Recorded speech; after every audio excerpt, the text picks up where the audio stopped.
Hi, everyone. Let me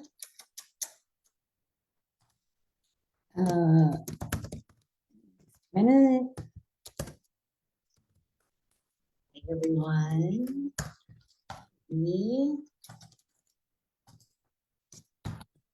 Okay, there. I had to get a message returned. Hi, everyone. Happy Monday and St. Patrick's Day. I wore green today and I didn't even know or realize that it was actually St. Patrick's Day. So, hi, everyone. My name is Tina Huerman. I am a health advocate and a research junkie. And if you're here, that means you are ready to dig deep into the truth about parasites and their hidden connection to cancer, metabolism, and chronic illness. And trust me, you are not going to look at your health the same way after this learning series that I have put together. So, a few days ago, maybe it was just yesterday, I had made a post that got kind of a lot of attention, had a lot of private messages talking about this back and forth, and some people were interested in learning more. When I first, I've heard about this in some circles, but I never really dove deep into. Dove deep into learning more about it until this weekend, and then all of the pieces just started falling together. Now, I want to preface this by saying none of this information has been approved by the FDA. I am not acting as a representative of my company. I'm just sharing some information with you that I have been researching and studying, and am going to continue to stay on this detoxing, insulin resistance, parasite journey with you, because a lot of you really need to learn more. Some of you are totally into this, which is cool. Some of you get really grossed out when I talk about it, but I do hope you'll pay attention, especially those that go like this when I start, or like this when I start talking or showing parasite stuff, because it truly is a health issue that needs to be addressed. And I realize we live in the United States and we've got a purified water and all of that, but there's still a prevalence of parasites, as you can tell, for as healthy as I eat. And my video I shared last week in my reels about the parasites came out of my bathtub. So with that, let's kind of get in here a little bit. So today I'm going to kick off an entire series on this topic, and over the next several weeks, we're going to break it all down so you understand. I'm constantly like this with research and PubMed and going through and reading these things and then compiling the information together. But I want to make sure that I break it down so that the information I share is effective for you, so that you understand why I'm so passionate about making sure that you at least have the education to make your own decision.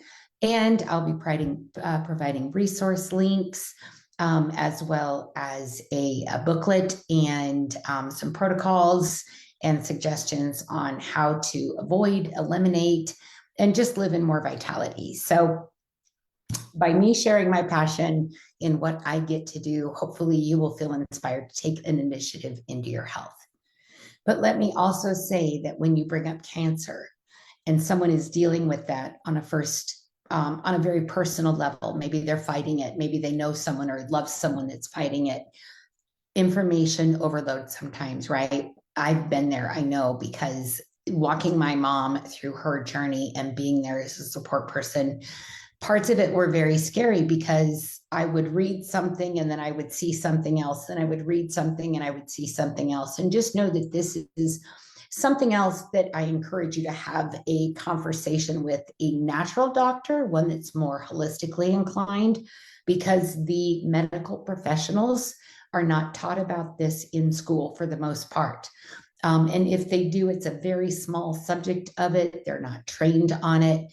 And they don't have the information to know, one, even to test for it, which we're going to get into that later on in this series. So I don't want to create more confusion. I just want to give you some information just to kind of process and think about, and then some solutions and ways to maybe eradicate, or at least ask a path where you can find out more about this. Okay. So before we dive in, and whether you're watching this live or replay, what comes to mind when you hear the word parasite? And I'll come back and check the comments later, or if you're on live, what do you think of when you think of parasites? So let's start with the basics. What is a parasite? And some of you know because you've been following me for a while. That's great. But here is a parasite is this tiny little organism that lives off of a host. And you are the host in food and environment for this parasite to thrive. And they steal your nutrients, they disrupt your immune system, create a toxic environment where diseases thrive. Worms, yes, Mary, I think worms too. But here's where it gets really crazy with these parasites. Some parasites, and I've heard this, but I'm going to go deep onto this subject because this is my passion. I made a promise to my mother that I would do all I can to learn and provide tools and resources so that another daughter didn't have to lose their mom to cancer. Here's what I found out this weekend. They create inflammation and cysts within the body. Some of them can be formed in sacs. They form tumor-like masses in the organs. They trigger unexplained weight loss or weight gain. And they even lead to fatigue, brain fog, and insulin resistance. And guess what? Most people who struggle with these symptoms have never been tested for parasites, and most doctors do not even test for them as part of a routine protocol, even though it can be the baseline for everything that you're experiencing. So how do we get them? One of the biggest myths is that parasites are found in like dirty places or third world countries. And that's just not true, you guys. Parasites can literally live everywhere, and they're sneaky about how they get inside of us. Here are some of the most common ways. So contaminated water, if you're drinking out of a river, maybe you go swimming in a pond, maybe you go swimming at Saylorville if you're in Iowa, or a lake, nearby you. Even in US, tap water can contain microscopic parasites though too. And if you've ever had trouble, if you've ever traveled or had stomach issues, you may have picked something up. If you've had stomach issues when traveling to a different country, yes, it's food poisoning, but it is probably a parasitic infection within your body as well. Undercooked meat and seafood, sushi, for instance, beef, pork, and fish are some of the biggest culprits. Raw or undercooked meat can contain parasitic larvae. So the larvae, think of like a grub, right? That grows into a cicada. So it's kind of like that, where if this egg, this larvae is in the meat, and then it gets into your system and you digest it and it has an environment already because of lifestyle, food choices, sugar consumption, things like that, where it can actually grow. Unwashed fruits and vegetables. A couple of weeks ago, I showed a video of my blueberries that I had soaked in the vinegar water, and there was a parasite in there in an organic case of blueberries. There was a parasite in there. So always make sure to thoroughly clean your produce and vegetables. Pets and farm animals, especially if you have cats, and any indoor pets really can carry parasites. If you work on a farm, you live on a farm, you spend time around livestock, you are even at a higher risk. Walking barefoot, which is something I absolutely love to do, and I cannot wait to get grass out here at the acreage so that I can walk barefoot in my grass. But certain parasites like hookworms can enter through the skin when you walk barefoot on contaminated soil, especially in warm, humid climate. What happens in August in Iowa? It gets very warm and very humid, about 90% humidity, excellent growing conditions for those. Shaking hands and touching surfaces. Parasite eggs can live on door handles, shopping carts, and even your phone. I know this is going to be way too much information for my germaphobe friends, but just know I've got some solutions for you. And then close contact and intimacy. Some parasites like pinworms are very highly contagious and can spread between partners, family members, and even children at school. In fact, many years ago, they used to treat families and especially kids in school for parasites twice a year at the nurse's office. They would deworm your children in school, and everybody would line up in the hallway. I don't know how many of you remember this. Let me know in the comments, where you would line up in the hallway outside of the nurse's office and you would go in to be treated for parasites. So now once the parasites get in, they don't just leave. They multiply and they take nutrients from your food. They release toxins into your body and can even manipulate your cravings. Have you ever felt like you just can't stop eating sugar? Some parasites feed on sugar and make you crave more.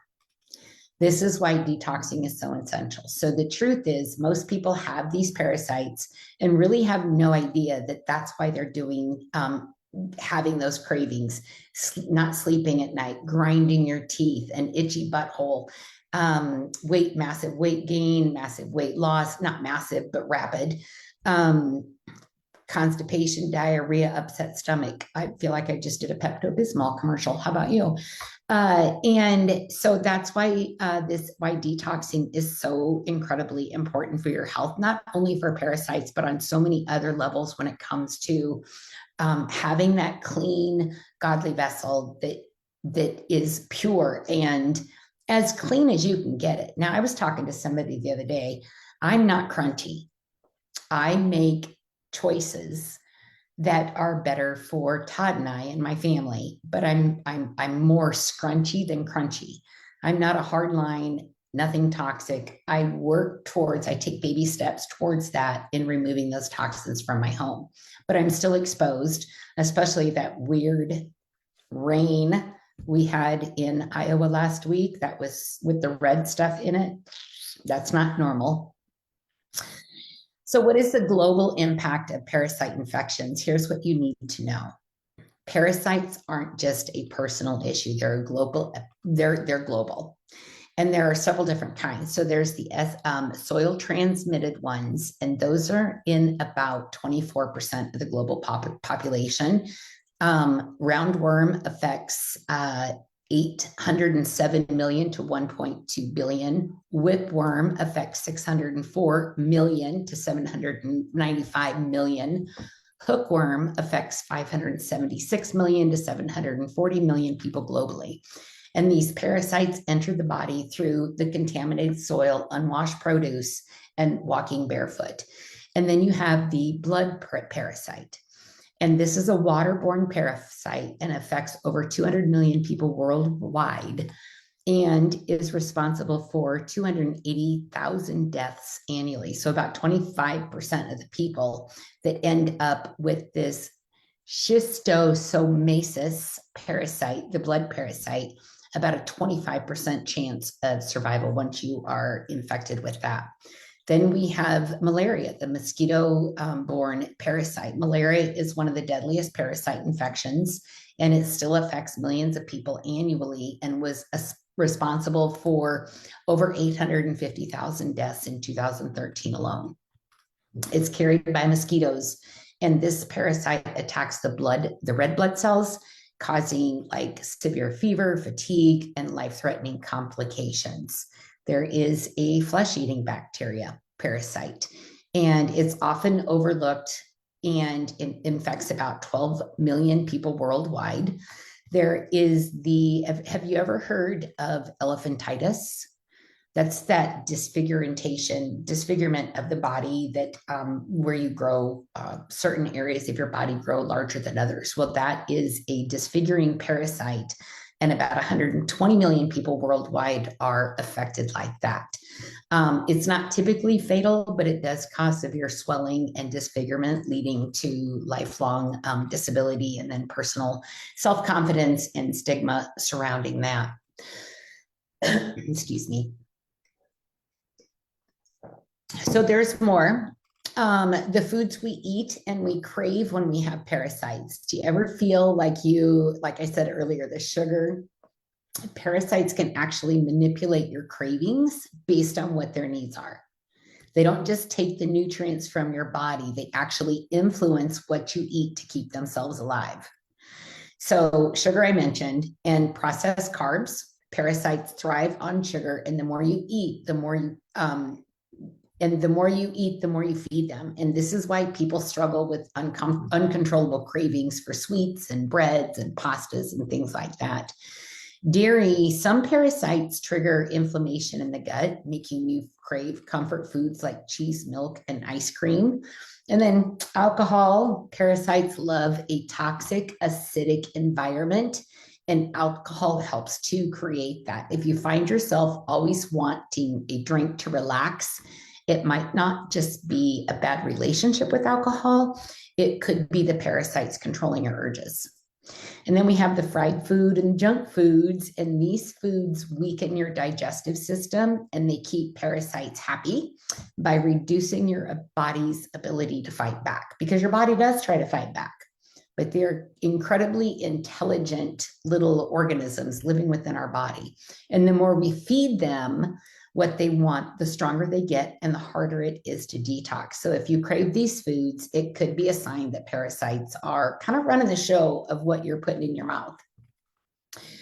So why is detoxing the first step to healing? Now, we just got done with a 3-day liver cleanse and a 10-day parasite cleanse. And I say this all the time, but I'm going to say it again. You cannot heal your body if your detox pathways are blocked. It's just not going to happen. You have to have those detox pathways open. And like medical professionals, most people want to jump straight to fixing the problem or the symptom and cover it up. But weight gain, fatigue, autoimmune issues, blood sugar struggles, things like that. What if I told you that toxins and parasites are the root of all of that? But here's the thing. If your body is overloaded with parasites and their waste, yes, they do. They poop inside of you. You will never get ahead of it and to the root of chronic inflammation, metabolic issues, insulin resistance, autoimmune disorders, gut problems, IBS, food sensitivities, and things like that. And that's why detoxing is absolutely number one, step one. A lot of people will want to jump right into that parasite cleanse, but that can be extremely dangerous to do on many, many levels, which we will get into later when we kind of get deeper into the detox strategy in how to manage them and get them out of our body.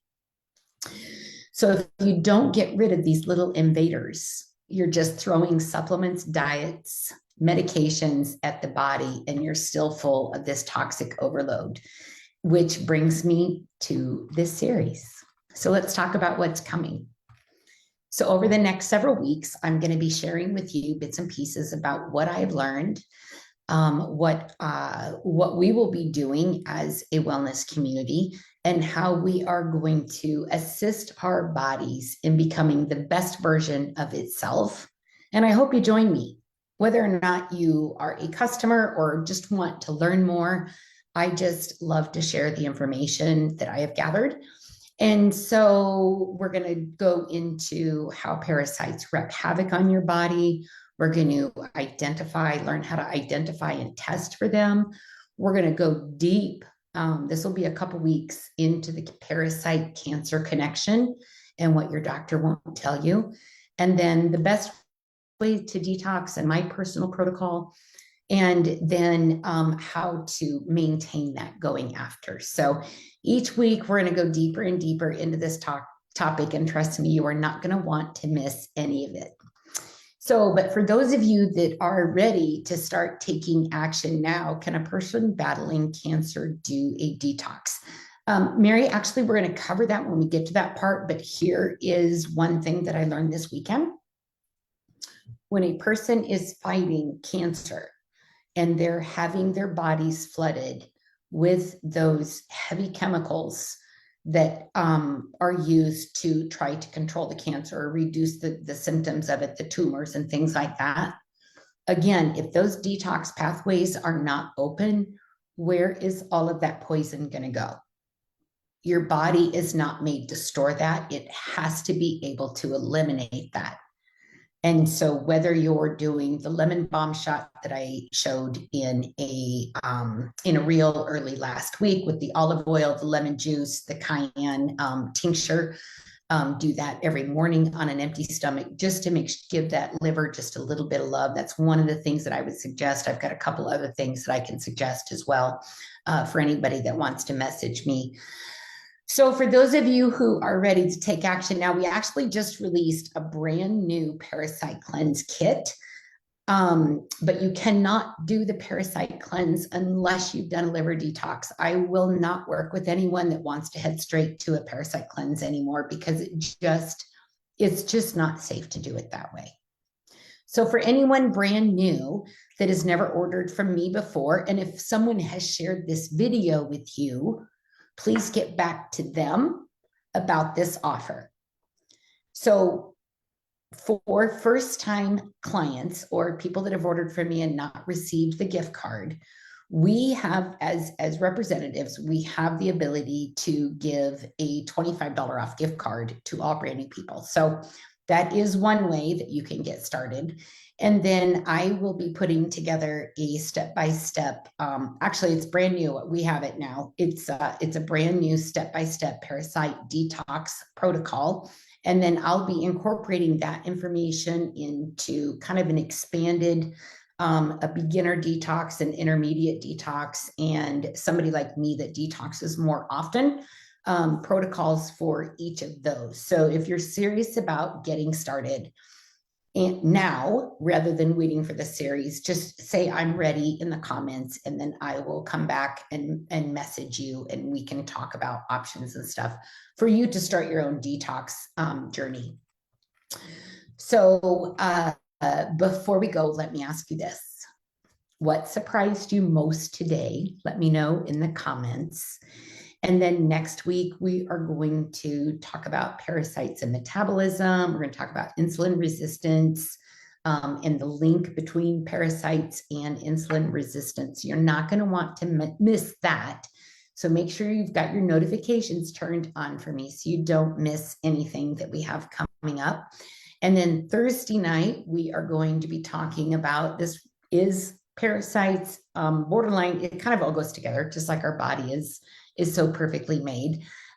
This week on the Detox Divas at 7 p.m., you guys have seen my amazing journey with this brand new tea that we have too. We're going to be talking about insulin and the liver and connection between the two, in how insulin resistance plays a role in your weight loss journey or weight release journey. We say weight release around here. So I just want to make sure that you're aware of that. Thursday at 7, there is an event link. Let me grab that real quick before I sign off. I want to make sure I pin that in the comments. There we go. Let me grab that. All right. Sorry. Let me come back to you. Where'd it go? Oh, did I lose it? Oh, okay, there we go. There's the link right there. So I'm going to go ahead and wrap up. Thank you so much for being here. Your body is meant to heal. It is not in the place it is in. You did not get there alone. You just have to give it the right tools to heal. So with that, I will see you next time. And thank you, as always, for being a part of my circle of people that just want a little bit better health. Maybe it's just today and next month and for the rest of this year. Maybe just take that first step. I'm here to guide you. Bye-bye.